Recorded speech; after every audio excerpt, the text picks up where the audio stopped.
without my glasses, I can't.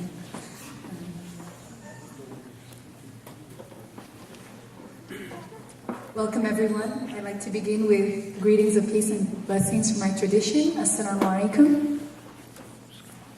You're allowed to answer, but it's okay.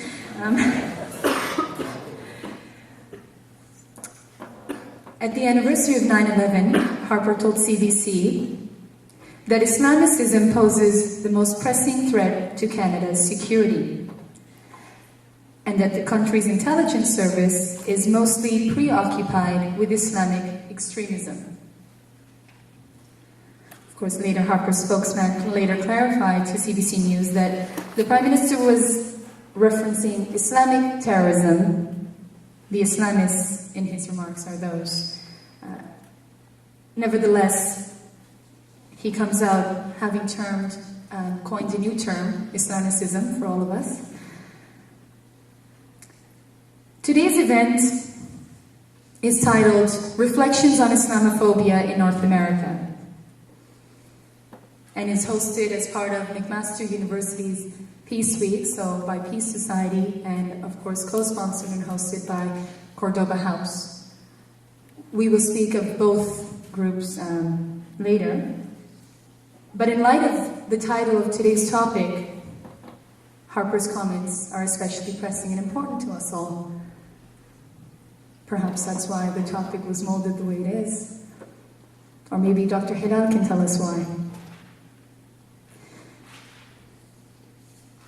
The 10th anniversary of 9/11 is a time for each of us to reflect on how we can make our communities and our societies more open and accepting, how we can find forms and avenues to celebrate our similarities and also celebrate and tolerate and respect our differences. A time for us to urge each of ourselves, look within us, to move beyond tokenism and move away from assimilation and perhaps try and practice integration in its truer form. Perhaps a time to have dialogue and discourse on what these terms mean to us and what the future of Canada will look like. Yet it strikes us that Harper's comments, those of our Prime Minister, does the opposite of this.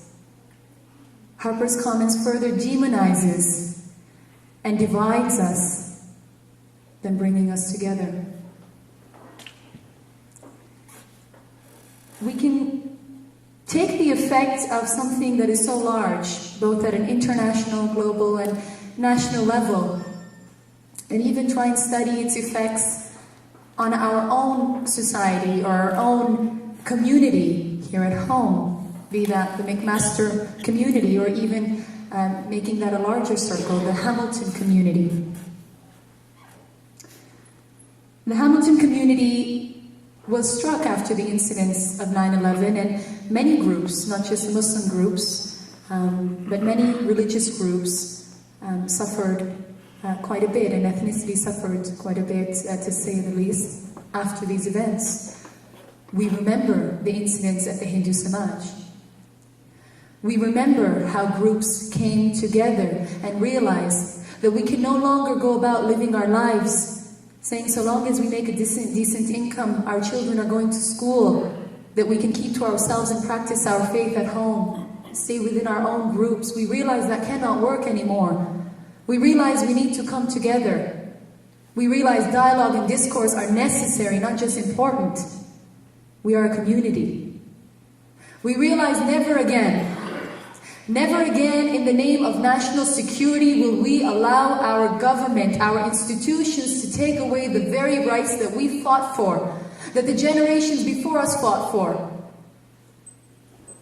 And so we come together yet again to reflect, to remember, and to see what we can do to improve.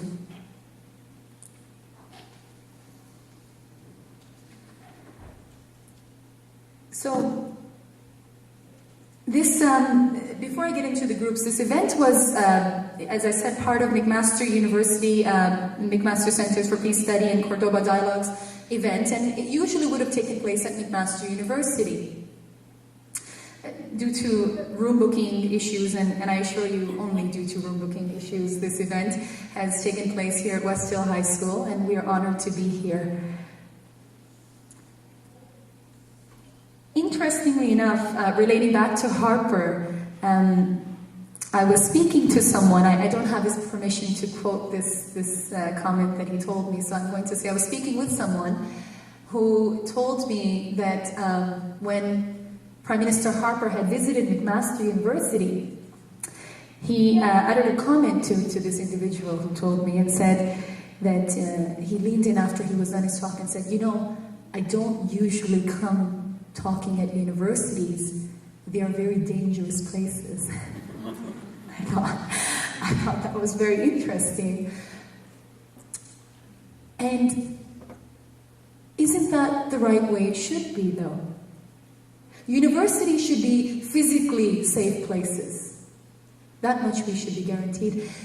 But I'm not so sure that they should be intellectually safe places.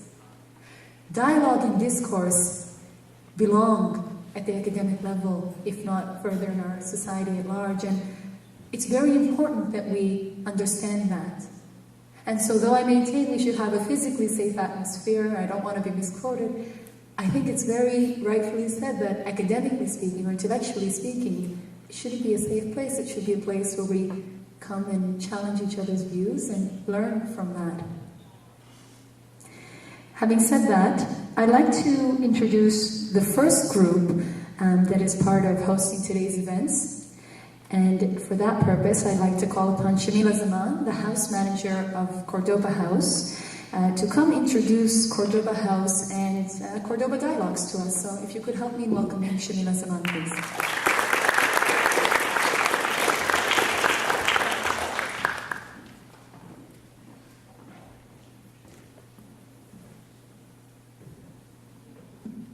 Thank you, Anissa, for those welcoming comments. Greetings of peace, everyone. Thank you very much for joining us this evening. I will try to keep this as short as possible because we do want to give the platform over to our respected scholar, visiting scholar at that from Montreal, Dr. Hilal Elver. Cordoba House is one of the co-hosts for tonight's event. McMaster Center for Peace Studies is the other host for tonight's event. Cordoba House is a project of the Muslim Association of Canada, which is a national grassroots organization, and the head office is in Ottawa. It's a unique project of MAC, as that's the acronym for it.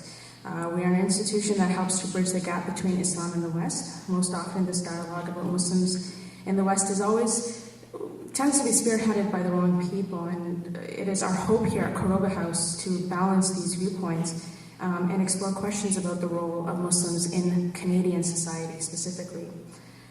Our mission statement, as such, is to foster dialogue, to facilitate understanding, and to promote research on Islam and Muslims in Canada and examine the role of faith in public life. A lot of people are surprised when they hear our name and then they come to our facility that it's an actual house. Students frequent it quite a bit during the school year because it's actually right across the street from McMaster University. And we do have a strong support from the student body as well as various faculties on campus. We do have two major initiatives at Cordoba House. One of them is our Islamic Studies Library, which is a community library. Students on campus do use it quite frequently for their, when an Islam course is offered on campus, they tend to come over and use the library as a research resource. But community members within Hamilton are also encouraged to join the library as well. And the material focuses on Islam and Muslims in the West. Our other major project is the Cordoba Dialogues, which is something that you're witnessing tonight. And basically, the Cordoba Dialogues are a series of lectures that bring in renowned scholars from around the world to come and speak at McMaster University and to the to the Hamilton community about issues surrounding the role of that faith plays in public life, as well as issues surrounding Islam and Muslims in the West. And in the past, we've hosted speakers such as Dr. Monia Mazir, Dr. Tariq Ramadan. Last year, we hosted Michael Korn and his interfaith panel at the university. And our most recent dialogue was with Dr. Iman Haddad from Georgetown University. And our fifth dialogue is today, Dr. Hilal Elver, and she's coming in from McGill University. Basically,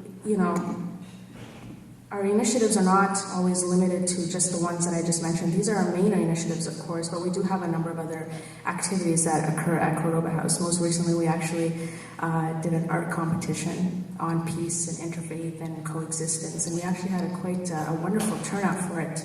And there was a very small exhibit on campus today as part of the McMaster Peace Week activities. I'm going to end it there, actually. I really hope to see more of you come out to our future events. We do have 2 dialogues confirmed this year. In January, we're hoping to get Dr. William Chittick, who will be coming from New York City, and we will also be getting Dr. Ingrid Matson in March. So if you have any questions about our organization, feel free to contact me or Anissa Mirza, who's your MC for this evening, and we'll be more than happy to answer your questions. With that said, I'm actually going to give it right back to Anissa so she can introduce our speaker this evening. Thank you so much for coming out again, and have a wonderful evening.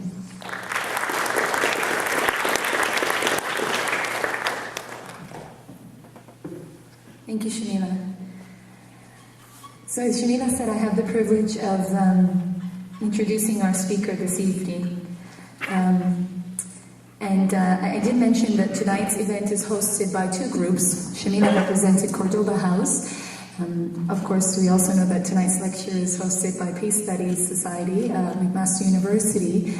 And we'd like to thank them for their entire efforts during this week of making sure that we keep Gandhi Peace Festival alive and strong, not only here in Hamilton, but also at McMaster University.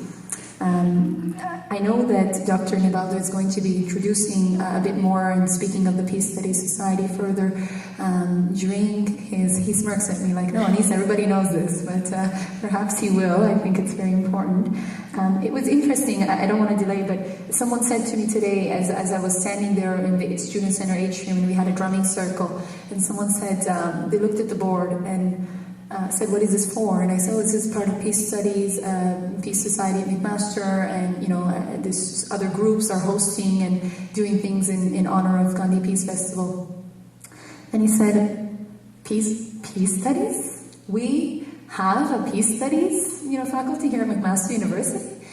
And I thought, yes, I told him, yes, we do. We have a very strong one. And in light of that, I'd like to just mention, actually, we have Dr. Graham McLean here, and he might not be too happy for putting him on the spot, but he's the founder of Peace Studies at McMaster University, and we're very honored to have him here in the house with us as well.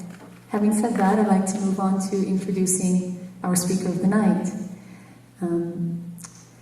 So, Dr. Hilal Elver is a research professor of global studies at the University of California and is co-director of the project on global climate change, human security, and democracy, housed at the Orphelia Center for Global International Studies at UCSB. She started her teaching career at the University of Ankara's Faculty of Law. During this period, she was also appointed by the Turkish government as the founding legal advisor of the Ministry of Environment. Then she became the General Director of Women's Studies in the Office of the Prime Minister. Since 1996, she has been teaching at several universities in the United States and abroad. Currently, she is a member of the Academic Council of the United Nations Least Developed Countries, established by the Turkish government, and also a member of the official delegation of Turkey's UN Climate Change Convention.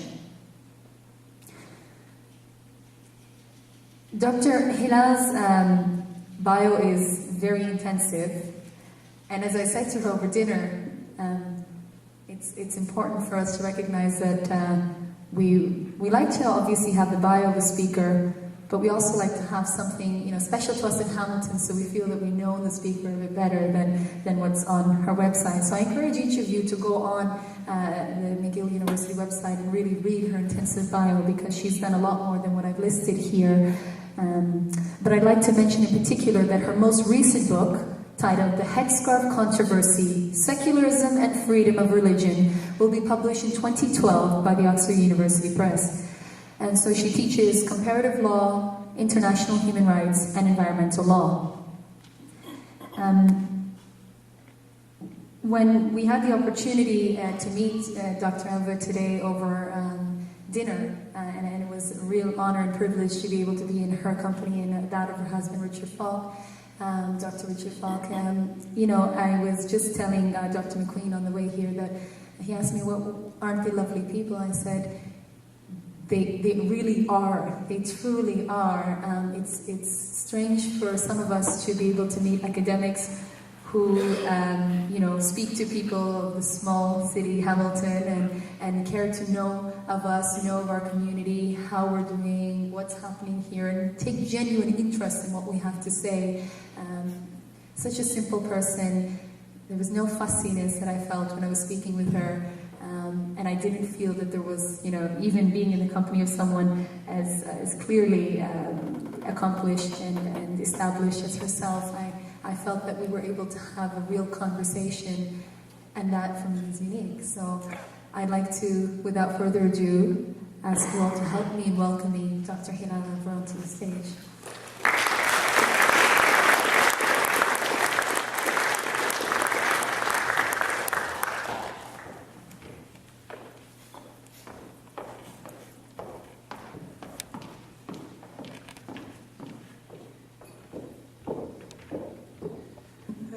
Thank you very much to two institutions here that included me to their speakers series, McMaster Center for Peace Studies and the Cordoba House. I am very pleased and honored to be here, to be together with you tonight. And thank you very much for a fantastic presentation by Anissa. I wish I would be that accomplished as you said. I tried to survive, that's what I did. And my journey started from Turkey, and I ended up in the United States. And when I came to the United States, it was 1993, first time I was a Fulbright scholar in Michigan Ann Arbor Law School. And the first time when I became to understand the American society closely, when I was there, when I was very much struck by how race is important in this country. That was a very important entry for me when I came first. And then when I discovered other thing, even at that time, way before 9/11, I felt that Islam is considered something that is not belong to white people. And my daughter was going to high school at that time. She was 14, and her friends was only African Americans. And because she looked white, like me, some of the African Americans claimed that why she is together with us. And they said, no, she's not white, she's Muslim. Then I understand, oh, okay, now there is a strong race part of being Muslim in this country. But you can always pass if you don't have a headscarf, but you cannot pass if you have a headscarf. Then they treat you definitely differently. That's what I felt. And entire my career in United States, through my students, I felt that. Especially post 9/11 period, many of my students, either they started to Muslim students, they started to wear headscarf or they take their headscarf off. But they definitely did something in relation to Islam and their American identity. That's why I feel that Islamization or Islamophobia in the United States is definitely connected with the race and racialization of Islam. I will give 3-4 overarching points before I started my talk. That will be the one overarching point for me, which throughout the presentation I will come back time to time to this point. The one is Islamophobia. It's somehow interconnected, which means its impact goes beyond the specific countries and political borders. What I am trying to say here, what is happening in the US impacts Canada, and what's happening in Canada impacts US, and also even Europe. What is happening in Europe to Islam or people, Islamic Muslim Europeans, it definitely has an impact on this country. That's why there's a certain kind of interconnectedness that we cannot really keep the Islamophobic as a kind of national problem. Another one is Islamophobia is an interactive, which means there's a dialectical relationship between discourse of Islamophobia, which disseminators of the phobia and targets of the Islamophobias, which is Muslims, which means how to deal with Islamophobia that becomes part of the Islamophobic discourse. That's why it's very important to deal with dialectical relationship between the two sides. The third one is since 9/11 and then post 9/11, Islamophobia is extended its influence from societal or media fear to the institutional or governmental structure. This is very clear what happened. The Canadian Prime Minister articulated his ideas, and what is happening in the United States during the Bush administration, how the governmental institutions started to make several kind of laws that affect Muslims' life. And then, which is what I would call this procedure of the Islamophobia, which it is coming slowly. Sometimes it's very difficult to see. Sometimes it's very difficult not to see. You see this, the earlier period of 9/11, it was a security panic around the country. Basically, it was the security issues. But now this became ideological war. That's an important how to make distinction between security issues and making Islam as rather than religion is an ideological view by some that interpret it that way. And again, the last point, what I started, it is a strong connection with racialization and Islam, especially in the United States, because the United States has a strong race relationship with African Americans that makes them much more familiar with dealing with this new others by way of racialization. My talk, I will start first about the Canada, which I don't have very deep knowledge about Canada. I came here to just one semester in Montreal to understand and compare to Canadian system how to deal with their Islam and what is the difference between United States and Canada. That's why I am not very knowledgeable. But what happened, your Prime Minister gave me a very good entry, which Anissa already took from my hand. But I will try to make a little bit entry point about Canada, and then I will go to United States and kind of specific incidents that and interpretation of the incidents in relation to Islamic presence and identity in the United States. There's an ongoing debate in Canada, like many other Western countries, about whether there is an Islamophobia. First of all, this is definitely still in discussion.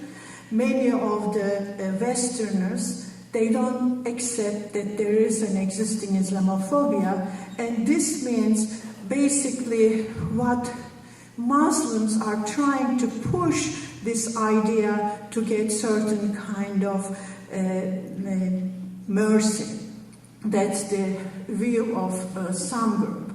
If you look at what is happening in Canada, for instance, recently there is a Muslim mayor was elected in Calgary, and which is the conservative part of the country. This means Islamophobia is not existing in Canada. Is it the case? But it is not the case. According to Canadian newspaper Ottawa Citizen, they published a groundbreaking study by Ontario's largest student group this year on March 22nd. According to the study, universities and colleges downplaying the growing incidence of hostility and hate-motivated violence toward Muslim students in the 5 years after 9/11. These issues did not come right after the 9/11. It did come some of the things like, as you know, the attacks to the mosques in several places. But now, instead of attacking mosques, they are deeply bothering individuals. That became more and more deeper and wider. Just before the 10th anniversary of 9/11, another survey released by the Association for Canadian Studies. According to the studies, 56% of Canadians feel Islam is incompatible with Western values. This seems to be, there is certain kind of Islamophobic, there is certain kind of fear, but not as much as we can see in the United States. Not all communities are wise as much as Hamiltonians, that we know that when this incident happened right after 9/11 to Hindu temple, some of the ignorance that they don't know difference between Islam and Hinduism, the community became together and they become much more united rather than divided. But if you look at the recent debate on niqab ban in Quebec caused a media uproar. The proposed Bill 94, maybe you must know all of you, that would require citizens to uncover their faces when giving or receiving government services, whether in hospitals, schools, daycare centers, universities, social services, or government offices. First of all, one should ask how many Muslim women wear niqab in Quebec that we need that kind of law. First, we should ask the question. The second question is how possible to make a law such an extended way. If you look at carefully the language, giving or receiving government services, which means we are not talking about teachers and doctors or civil servants. We are talking about patients that go to the hospital. We are talking about students or mothers going to school, which means they are completely trying to exclude women from the public spaces, which is extreme version of what they are trying to do in Europe. Of course, Quebec is a special example because Quebec is basically following the French system. Whatever France does, Quebec is trying to copycat what they are doing it. This is possibly will be the impact of the French culture on the Quebec legal system.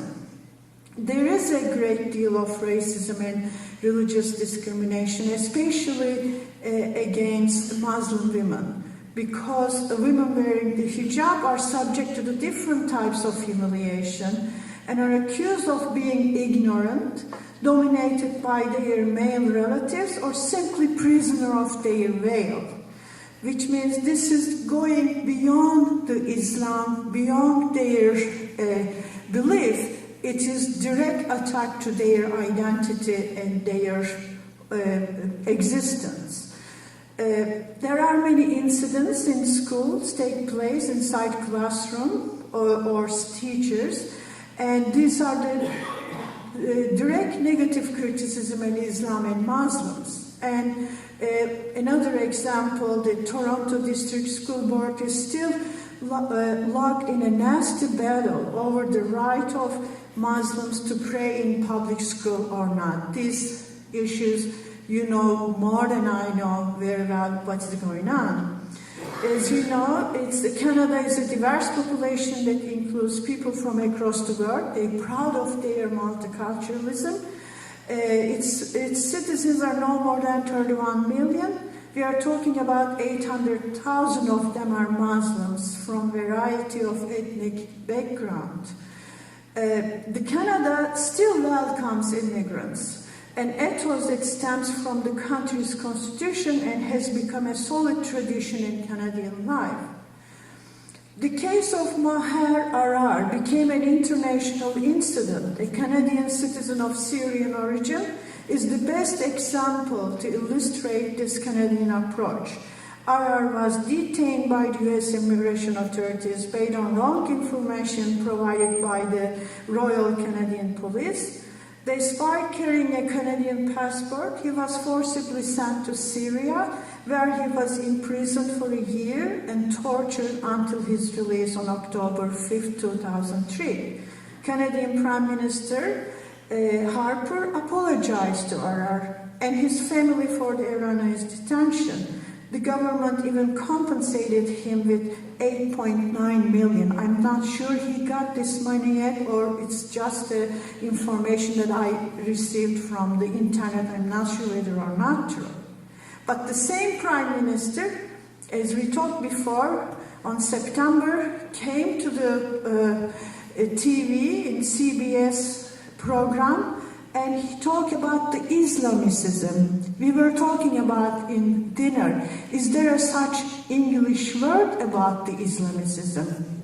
I don't know because I'm not a native speaker, but it's an interesting kind of comparison I can make with Harper and the former President Bush, because he always says that kind of words, and people think about, is there really English or not?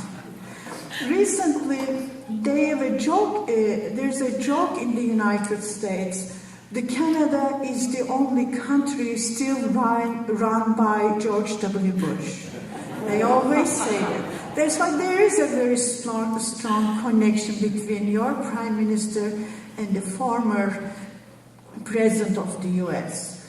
He only did not talk about this very severe way of separating Muslims from the regular Canadian. He also confirmed that his plans to reinstate former security measures in an attempt to counter homegrown terrorism.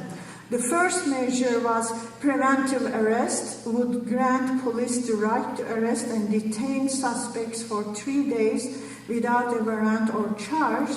A second measure, if approved, would permit judges to force witnesses into secret testimonials, threatening them with jail time if they refuse.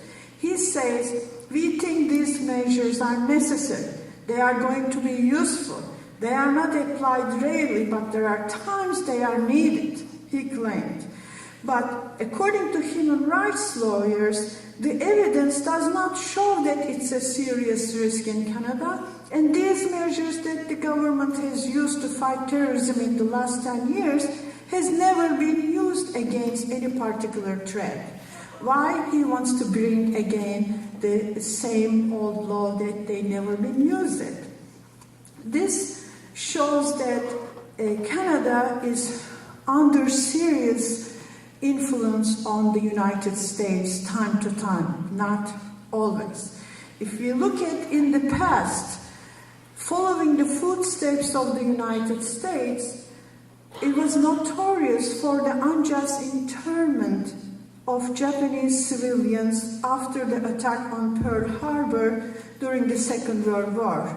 The Canadian government even went further than American government, interned Italian and German Canadians out of fear they would be loyal to fascist ideologies, which fast forward to 2011 and everyone can see how disastrous and racist those actions were.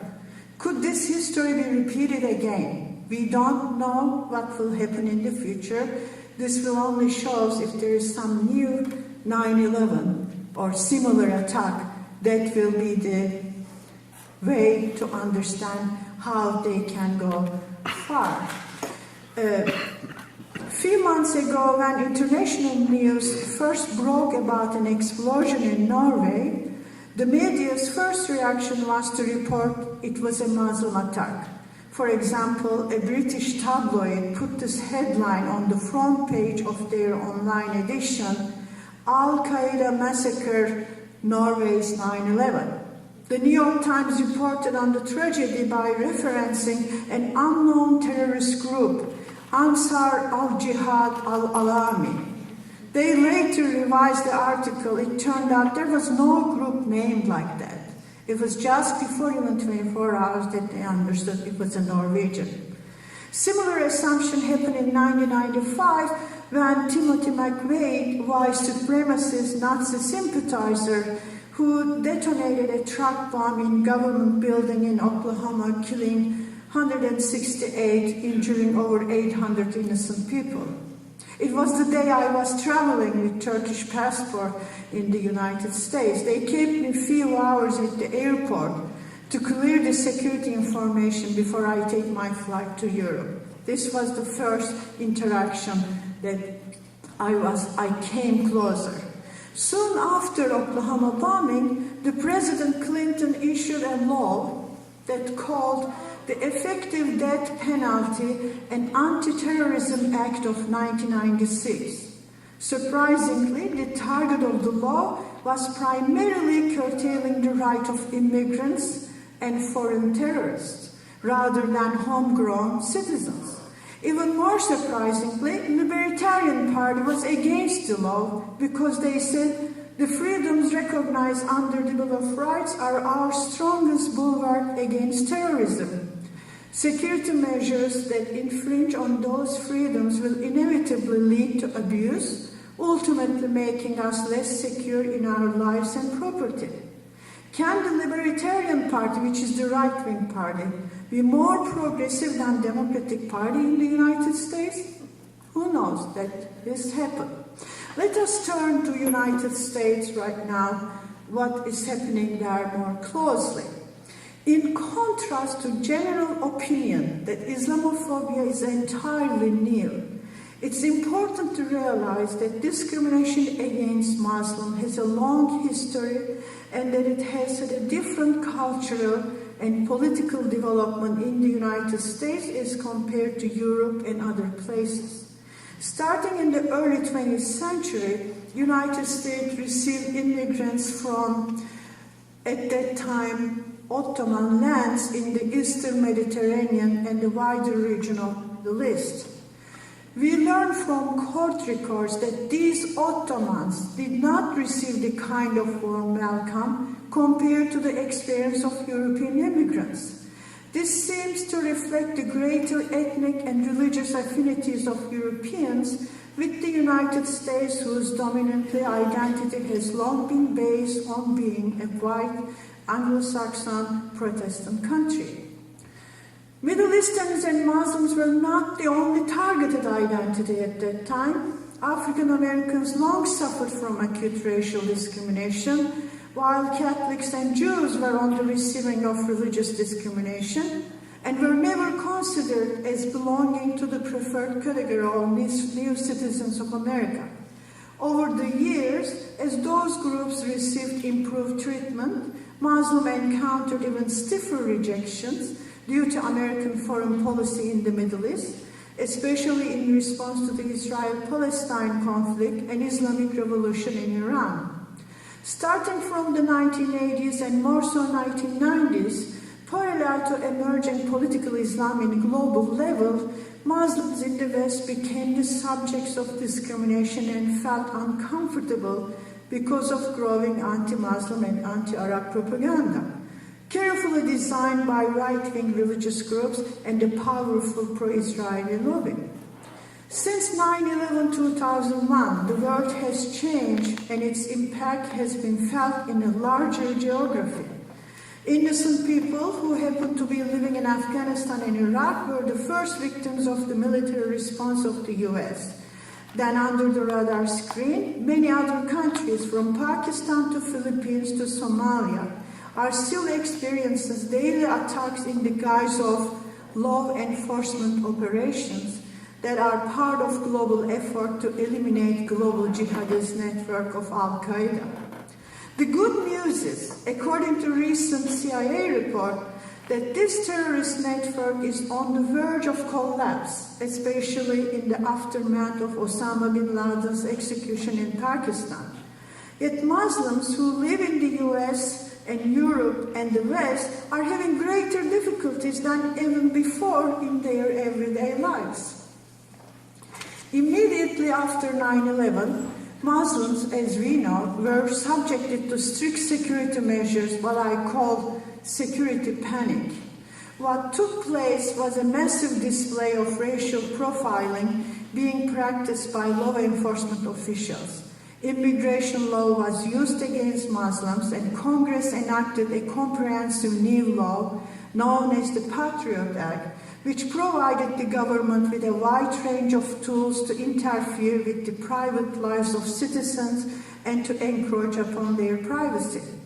It was an extremely difficult time for many Muslim families, many of them deported because of negligible failures of immigration rules, and some others threatened with deportations.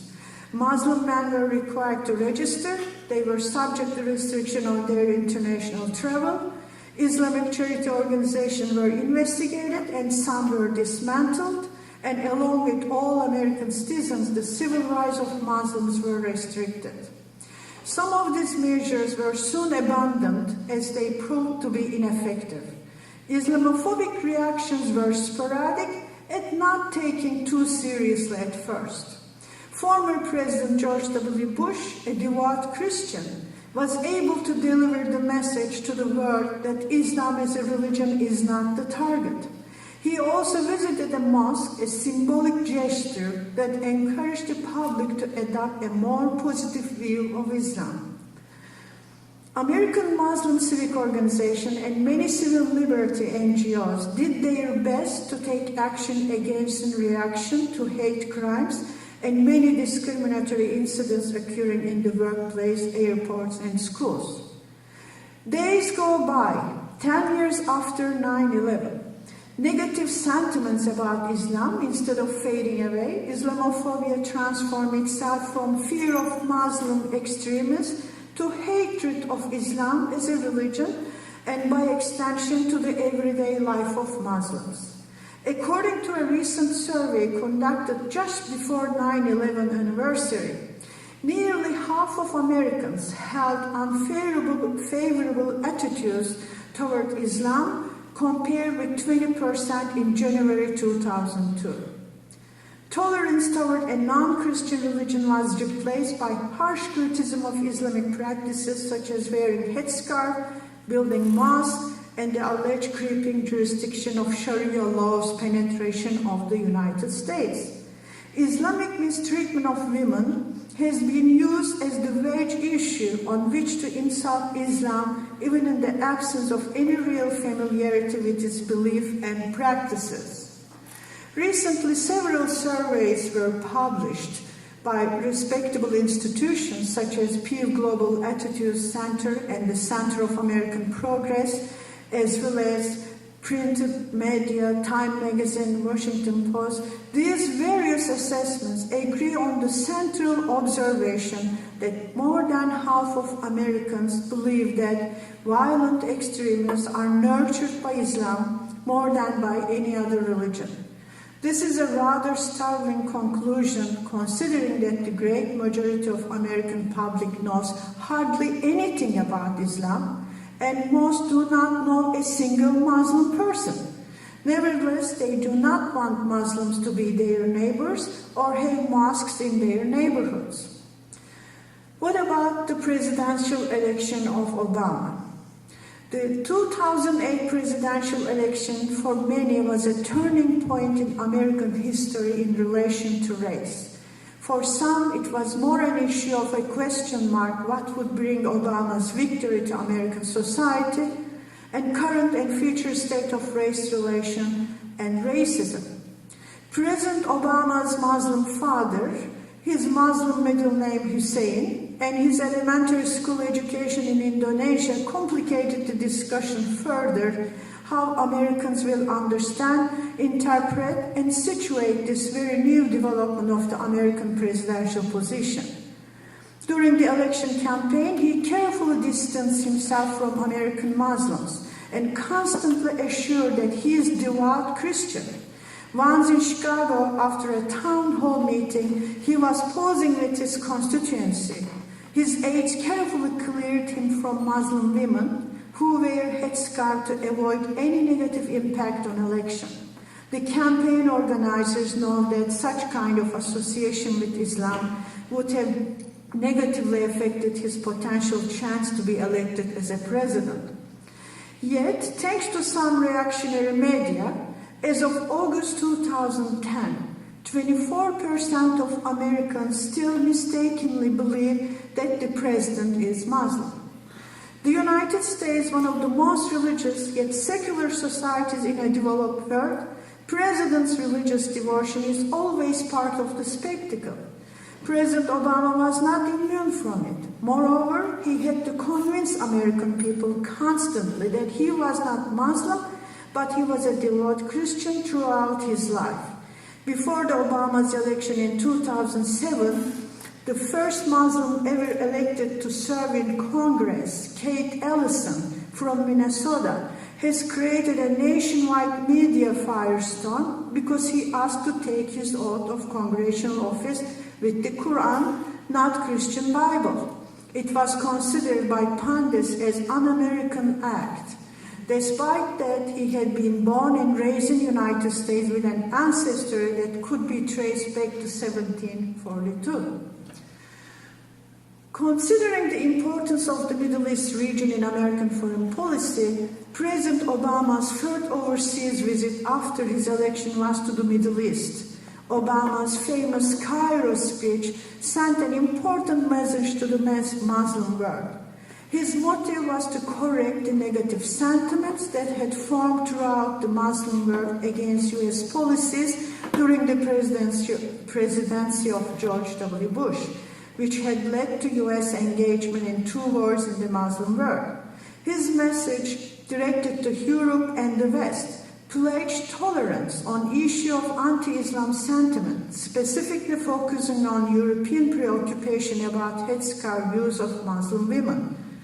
Despite these early attempts, ongoing military presence in Afghanistan and Iraq, not very different approach to Guantanamo, gave the impression that President Obama was not willing to make significant changes from the policy of Bush administration toward the Middle East and Muslim world. Is there any positive signs? Yes. Despite these negative results, American attitudes toward Islam, specifically about the use of headscarf, is significantly more accepting as compared to countries such as Germany, Denmark, the Netherlands, or France.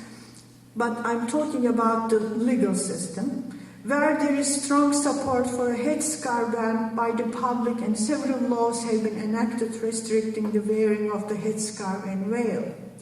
Unlike Europe, only very recently has the construction of new mosques become a political battleground in the United States. It has long been a hot issue in Europe, where many mosques are built in basements of buildings without any visible minaret. Again, unlike Europe, the First Amendment of the United States Constitution gives almost unconditional freedom of religion to any religious group and to its individuals' adherents. Therefore, it was rather unusual there to be such an outcry just prior to last year's anniversary of the 9/11 as to make the Alhambra Islamic Center project in New York City into a nationwide controversy. According to opponents of the center, the location was too close to the site of the 9/11 attacks. It was contended that establishing such a center would be disrespectful to the families of victims. Some criticism also was raised that the name Alhambra is a reminder of Islamic domination in Europe.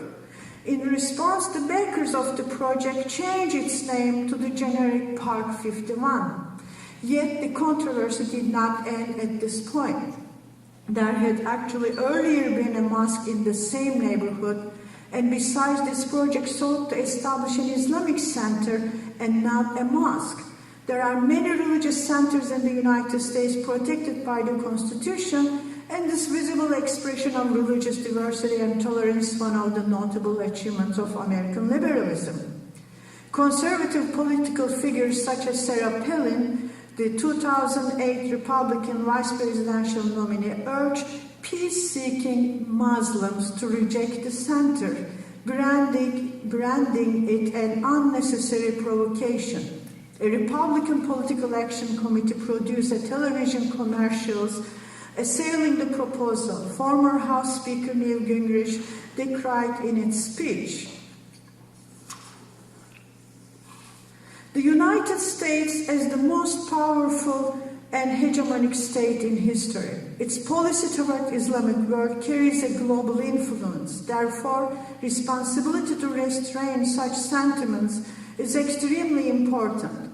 The controversy over the Islamic Center points out the sociological side, the way in which how American society is vulnerable, and how quickly Islamophobia, combination to racist elements, come out of closet.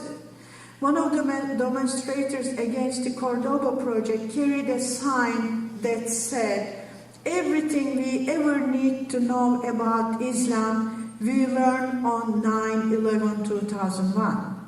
So much for this dispute having nothing at all to do with religion. The religious freedom for all, strongly declared on First Amendment, is still an undeniable tool that works in legal front. Yet Muslims could win their case for a center near Ground Zero in a court of law, only to end up losing in the court of public opinion." Another case involved opposition to the building a mosque in Alabama. In this instance, opponents took their complaints to a court, questioning whether Islam was entitled to be treated as a real religion. During the judicial hearing, the atmosphere in the courtroom recalled a medieval crusaders tribunal acting to condemn Islam and deny its claim to be true a religion. Fortunately, the judge did not accept the legal argument of this extremist anti-Islam group. But we have seen in the CNN the court hearing about whether Islam is religion or not.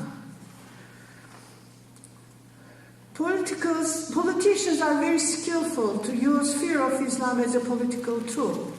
The most recent tool to agitate anti-Islam sentiment and gaining political power happened to be using Sharia law fear. Newt Gingrich, a strong opponent to Islamic Center project in New York City, also warned American public about the danger of Sharia law that will be taking over American courts. Gingrich compared Muslim Americans who want to build the Islamic Center in New York to Nazis who would erect a sign next to Holocaust Museum.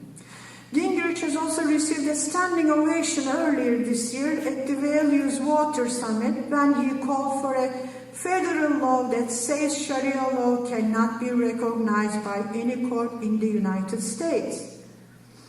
Carefully planned and implemented anti-Sharia campaign in the United States is correlated with the rise of Tea Party movement. The post-9/11 anti-Islam sentiment has been used carefully by new right-wing political movement. We learned from an article in the New York Times that the main person behind this campaign against Sharia law is an Orthodox Jewish Israeli lawyer with a history of controversial statements about race, immigration, and Islam. He moved in the United States after the 9/11 to carry on a fight against Muslims in America. He may be worried that Muslim Americans will gain so much power in the country as to neutralize the Jewish lobby that has so effectively for years been controlling American politics, so as to ensure unlimited support for Israel. It was recently revealed that the police departments of New York City and Los Angeles have become one of the country's most aggressive domestic intelligence agencies, operating far beyond its appropriate role in engaging surveillance of Muslim activities. These police initiatives target Muslim communities in ways that violate normal standard of civil liberties rules and exceed standard applicable to the federal government. More tellingly, this disturbing pattern of police activity is done with unprecedented and inappropriate help from CIA. It's a dangerous collaboration, blurring the green line between foreign and domestic spying. The department has dispatched teams of undercover officers known as rakers into minority neighborhoods where many Muslims goes as part of a human mapping program. They monitor the daily life of Muslim women as they shop in bookstores or visit cafes. They also employ informants known as mosque crawlers to report on sermons even when there is no ground for suspicion of wrongful intent. They scrutinize imams and even gather intelligence about cab drivers and food cart vendors, any jobs that are done by Muslims. The goal is to map the city's human terrain. The program was modeled in part, according to the Associated Press, on the Israeli occupation regime that has been operating since 1967 in the West Bank. Today's menace of Islamophobia in the West is a culmination of racism and fear that creates more fear on both sides in a vicious cycle. Kill them, including the children, is the way one official involved in U.S. Homeland Security described her understanding of Muslims' motives after a speech given by Walid Shoba at an anti-terrorist training in Las Vegas in October 2010. It is frightening that some public officials can easily accept such fear and hatred of Muslims. It's more frightening that a personality like Shoba, an extreme anti-Islamic bigot, could be part of training program for law enforcement officials and anti-terrorism agents. The CAIR, Council of American Islamic Relations, has an important role gathering and disseminating nationwide information about important civil rights abuses that affect Muslims. According to most recent information gathered by the CAIR, the FBI is using anti-Islamic speakers and Islamophobic materials in training programs. The FBI has publicly declared that its counter-terrorism training seminars linking mainstream Muslims to terrorists was a one-time only affair that ended in April 2011. Muslims to terrorists was a one-time only affair that began and ended in April 2011. But 2 months later, the Bureau employee who delivered those controversial briefings gave a similar lecture to a gathering of dozens of law enforcement officials at an FBI-sponsored public-private partnership in New York City. The Wired magazine, if you have time, go to the internet, look at the Wired magazine, displays the video of the training program. The speaker literally claimed that Islam is not a religion. It's an ideology, therefore it should not be protected by the First Amendment. Moreover, the real target should not be organizations like Al-Qaeda, Hamas, or Hezbollah, but Islam and Muslims themselves and Islamic law. which he claims that 83% of Quran is about jihadist ideology and only 13% is about religion. This is a perfect example of mainstreaming Islamophobia by infiltrating governmental bodies.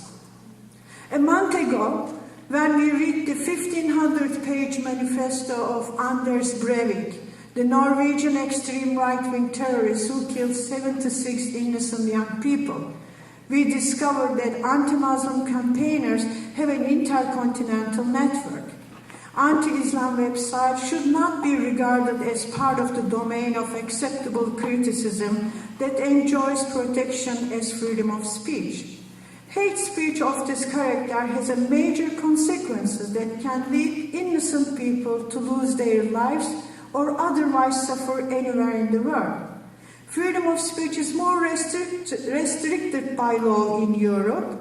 It is impermissible to promote fascism and racism. Despite this, it's acceptable to direct hate speech against Muslims.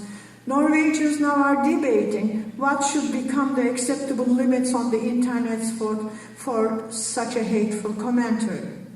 Without geographical limits for an audience, one cannot guess who would be the next victim.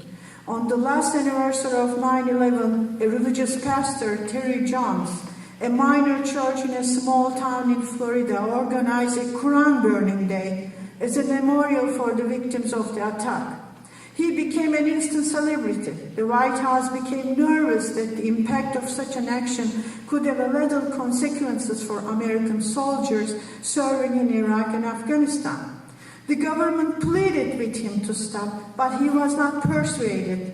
1,000 miles from Florida in Kandahar and Peshawar, Afghanistan, informed of this desecration of Islam's sacred book by internet, an angry mob broke into a United Nations building and killed more than a dozen people, 2 of whom were foreigners, the rest being Afghans, and also led to an incident in the north of the country where 2 American soldiers were killed in retaliation.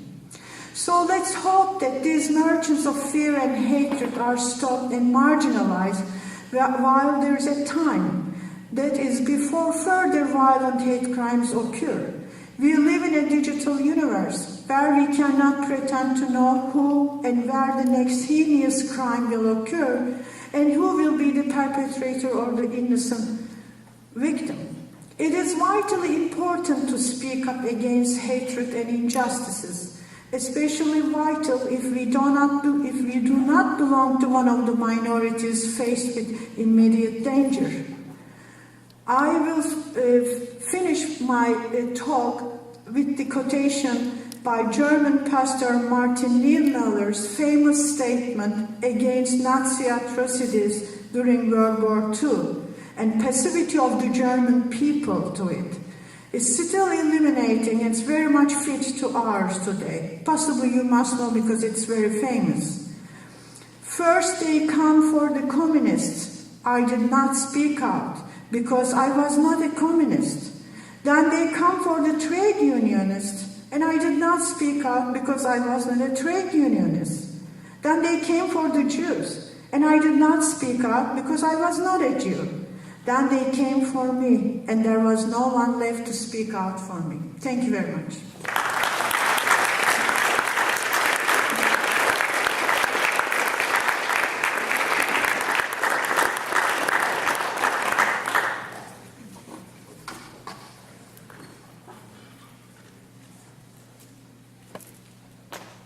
She's gone.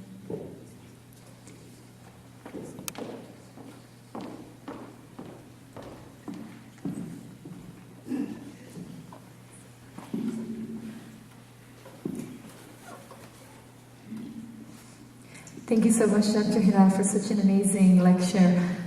I know that we had to stop you short. I hope you got through most of it because it truly was very informative to me, and I'm sure everyone here, so well informed and so passionate. Could we just have another round of applause for such an amazing speaker?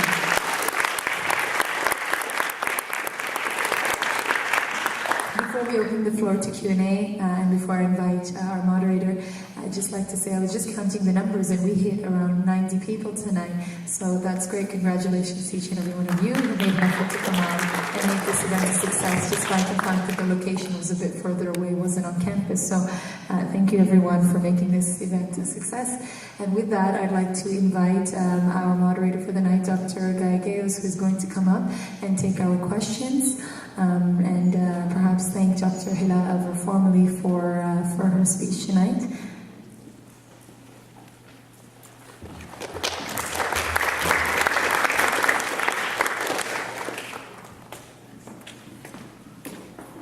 On behalf of the Center for Peace Studies of McMaster University, I would like to thank Dr. Elver. This is a small token of our appreciation. Thank you very much. We will have like 20 minutes, I believe. About 20 minutes for some questions and answers for Dr. Elver. Any questions? This is a question from a friend of mine who's doing a research paper on Islamophobia and the recent comments by Harper. His question is, how would you distinguish between what is called criticism of Islam versus Islamophobia? Where would you draw the line? How would you distinguish between the two? Of course, this is a very difficult line between the two differentiate, because many of the Islamophobic backgrounds come first from the criticism. And also, we have to accept criticism by open heart. Criticism is important.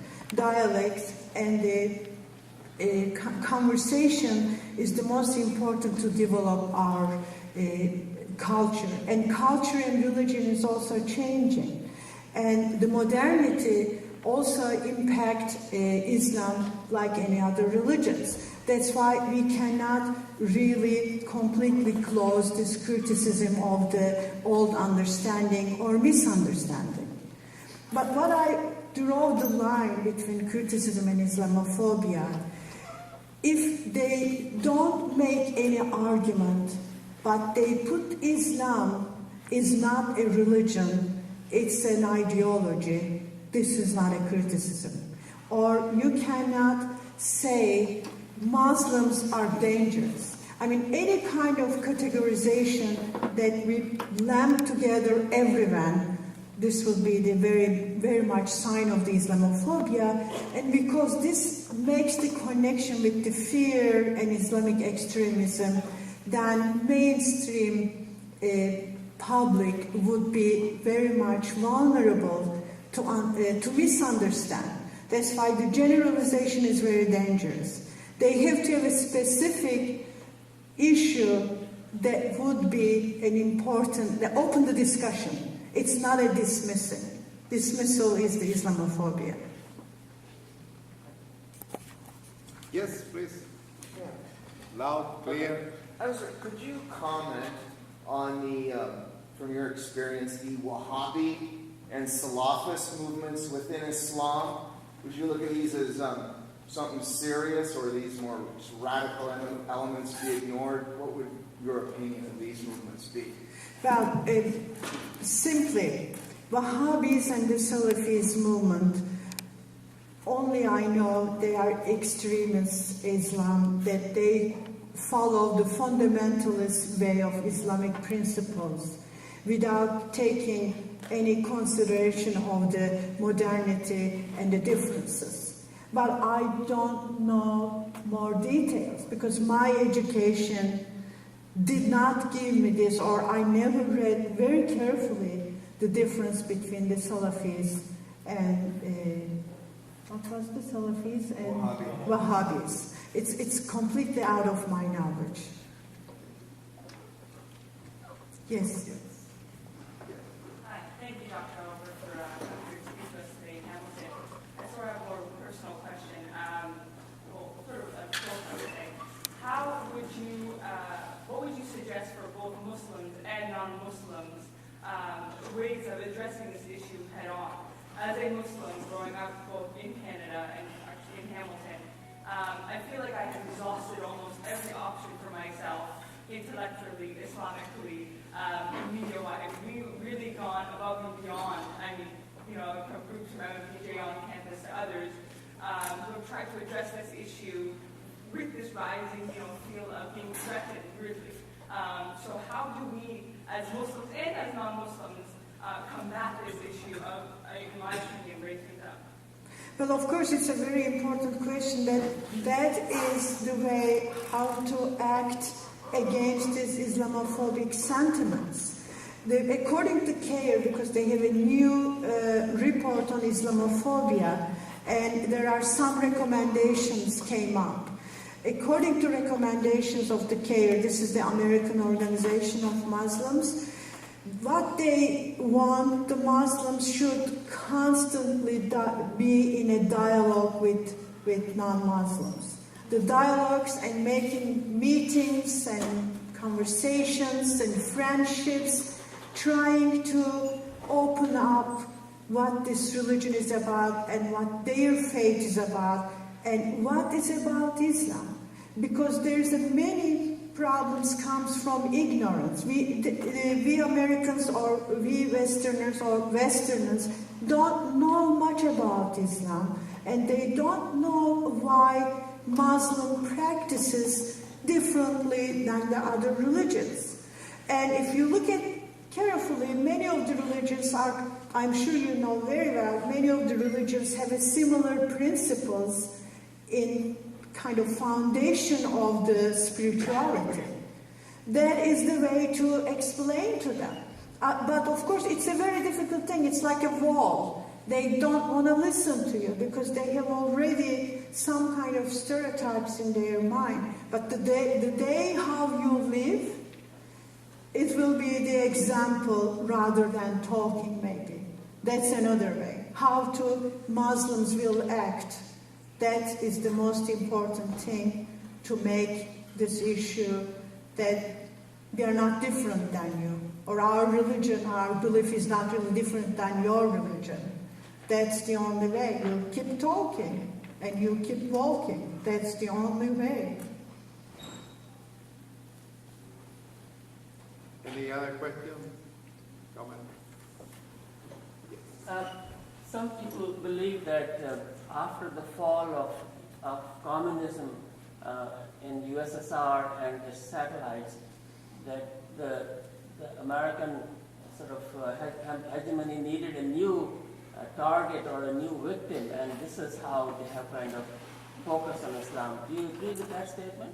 Well, of course, if you look at right now what FBI is training the law and enforcement, they are using this argument. They say, now we have a new ideology. We lost the Vietnam War because we didn't understand their ideology. Now we have to understand their ideology and fight against it. That's a very interesting. They don't want to accept Islam as a religion. They want to see Islam as a kind of ideology to fight against. If you look at during the Cold War period, the Muslims and Islamic organizations were very friendly with American government because they were not communist. They were part of the Western, they were under the protection of the American interest. But after the communism, as you said, of course, this is a very simplistic explanation why in the same time we have to look at what was happening in the Islamic world. In Islamic world also there was some kind of understandable grievances that the Muslim societies act, and some of them act in a very violent way. That's why we have to accept this. It didn't come only by the West and the lack of the communism, lack of the enemy, but there is a reasonable conflict around the world based on grievances. And these grievances were not really responded properly. That everything came together. Security forces always needs enemy. Without an enemy, where is the security studies? Now it's less security studies than before, but now they are starting again against Islam. If you look at the academia, you'll see the same thing again.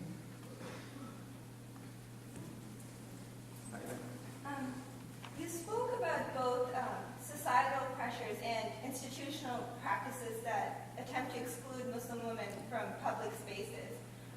Personally, that's encouraged me to assert myself further, but in your experiences, have you found that they've been successful in pushing Muslim women outside of the public sphere, or do you find that there is a reactionary movement for them? But again, the both is true. They issued a lot of laws and court cases against Muslim women to exclude them from public spaces. And it was successful in Europe for many places. But this group is basically, we are talking about a very small group of Muslim women. Excluding them from the public spaces is extremely impossible if you think that way. The societal power is more important than the legal power. It is as an interactive process. Muslim women, in one side, they sort of try to find an identity, which when I talk about after 9/11, Muslim women made a decision. Either they're going to wear headscarf, they show their identity, and they fight for it, the one group, most powerful group. And the other one decided not to fight anymore. Take off your headscarf and pass as a white American non-Muslim.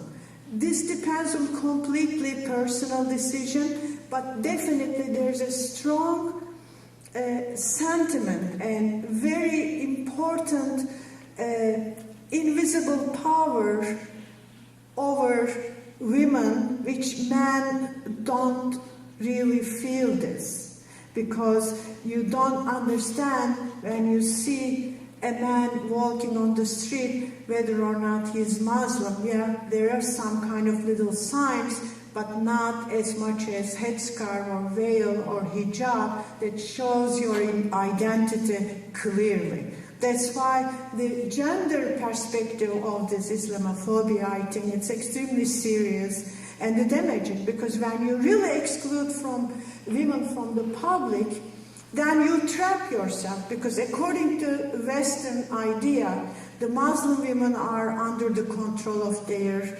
parents or the husbands or the relatives. But what they do, they send them to beg.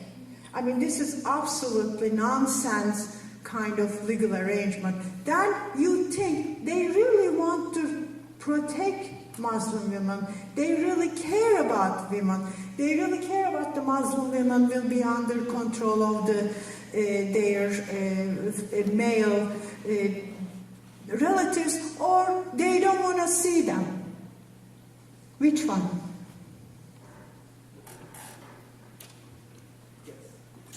Yeah, I became a Muslim. I'm from Sweden, and I became a Muslim because I was offered, given an offer I couldn't refuse.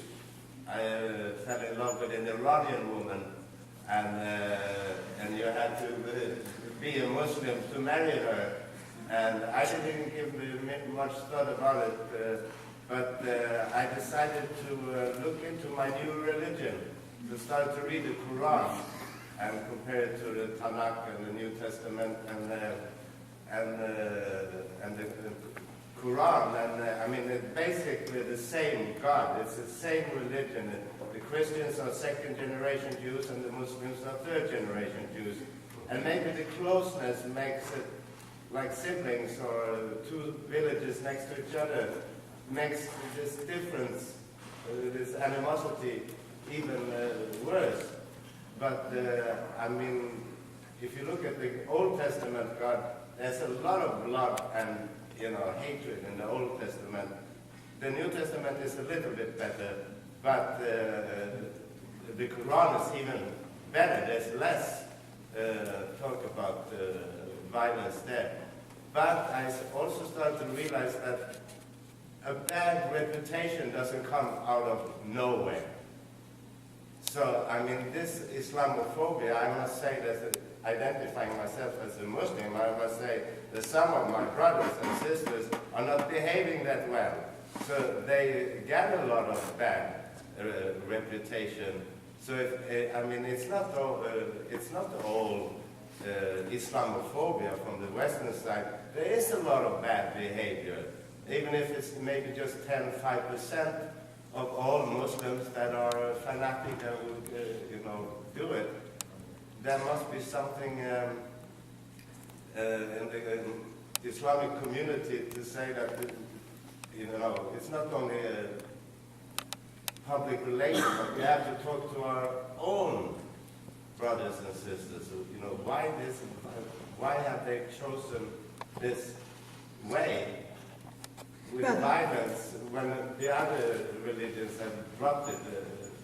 But as I said before, it is not only about Cold War, it's not only about searching enemy, it is something to do with the political events in the world, emerging political Islam around the world, actually going into post-secular society worldwide. If you look at the other religions too, there is a religious extremist parties are becoming much more powerful around the world. It's not only Islamic world. If you look at Europe and other parts of the world, you can see there's a new emergence interest to religion. This is the post-secular society. And after Enlightenment, the world sort of tried to get rid of the religion, especially the Western.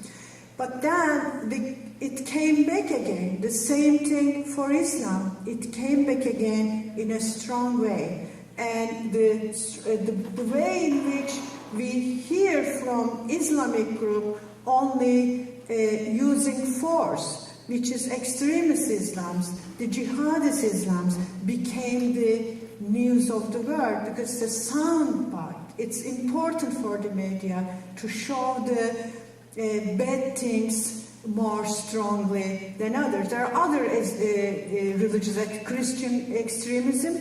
We don't talk too much, but if they start to kind of violent, we're going to talk more and more on that. And also religious extremism in the Jewish religion, we know that. But we don't talk too much because we did not recently kill kind of jihadist way. It's a very small group, but it was enough to make the Islam's face more difficult to explain. That's why self-criticism is important, but at the same time disseminating of the knowledge, not only about Islam, but other religions. For instance, as you said, Abrahamic religions, almost similar. If you look at, for instance, everyone in the Western media, they are criticizing adultery punishment of women, which is stoning. Where did it come? It's an Old Testament. No one talks about it because they stopped doing it.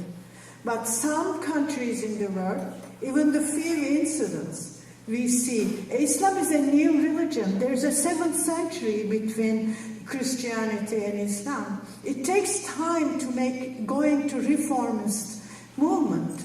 That's why we have to be a little bit more patient that Islam will bring the reform, then we'll take this kind of more violent extremism parts, but we talk about the Wahhabis and Salafis kind of apart from the mainstream. They are not mainstream, but many of the Western media, they try to show them like a mainstream. That's the process.